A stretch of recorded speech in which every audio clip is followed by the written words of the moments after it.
Welcome friends, welcome to my channel. இந்த வீடியோவில் இன்னைக்கான கரண்ட் அஃபேர்ஸ் பார்க்கலாம். மகளிர் உரிமை தொகை திட்டம் விரிவாக்கம்.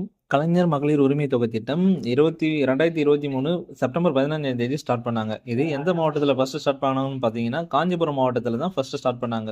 ஸோ இதோட இரண்டாம் கட்ட விரிவாக்கம் நேற்று 12/12/2025 நேரு உள் விளையாட்டு அரங்கத்தில் முதலமைச்சர் ஸ்டாலின் தொடங்கி வச்சார்.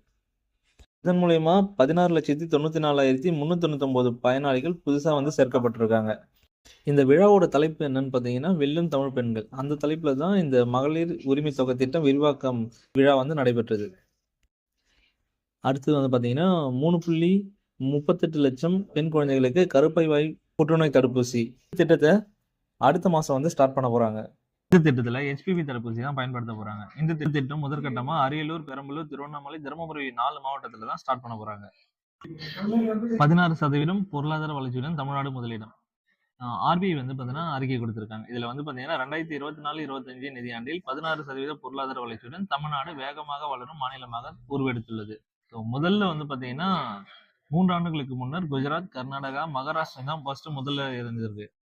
இப்ப தமிழ்நாடு பார்த்தீங்கன்னா அந்த 3 மாநிலத்தையும் பின்னுக்கு தள்ளி தமிழ்நாடு முதலிடத்துல இருக்கு. இப்போ இதுல இருந்து டைரக்டாவே நமக்கு கொஸ்டின் வரலாம். 2024-25 நிதியாண்டில் முதலிடத்தில் உள்ள பொருளாதார வளர்ச்சி அடைந்த மாநிலம் எது அப்படின்னு சொல்லிட்டு கூட நமக்கு கொஸ்டின் வரலாம். நெக்ஸ்ட் பாத்தீங்கன்னா காப்பீட்டு துறையில் அந்நிய நேரடி முதலீட்டை 100% அனுமதிக்கும் மசோதா நிறைவேற்றப்பட்டது. ஸோ இது மூலியமா ஃபாரின் டைரக்ட் இன்வெஸ்ட்மெண்ட் பாத்தீங்கன்னா நமக்கு நேரடியா பாத்தீங்கன்னா காப்பீட்டு துறையில முதலீடு செய்வாங்க. ஸோ இதுல இருந்து நமக்கு டைரக்டா கொஸ்டின் வரலாம். எந்த துறையில் அந்நிய நேரடி முதலீடு 100% அனுமதிக்கப்படுகிறது அப்படின்னு சொல்லிட்டு கூட நமக்கு கொஸ்டின் வரலாம். அது பாத்தீங்கன்னா காப்பீட்டுத்துறை. மகாத்மா காந்தி தேசிய ஊரக வேலை உத்தரவாத திட்டம். இந்த திட்டம் ரீசெண்டா பாத்தீங்கன்னா பெயர் மாற்றத்துக்கு அப்ரூவல் கொடுத்திருக்காங்க.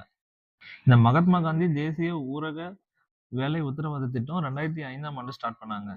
இது எந்த மினிஸ்ட்ரி கீழே வருதுன்னு பாத்தீங்கன்னா தேசிய ஊரக வளர்ச்சித்துறை கீழே தான் இந்த வேலைவாய்ப்பு திட்டம் வருது.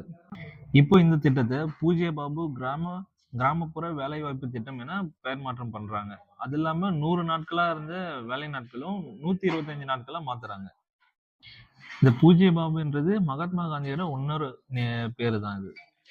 இந்த கொஸ்டினை மகாத்மா காந்தி தேசிய ஊரக வேலை உத்தரவாத திட்டம், அப்படி இல்லைன்னா பூஜ்ய பாபு கிராமப்புற வேலை வாய்ப்பு திட்டம், அப்படி இல்லைன்னா பூஜ்ய பாபு கிராமின் ரோஸ்கர் யோஜனா அப்படின்னு கூட நமக்கு கொஸ்டின்ல கேட்கலாம்.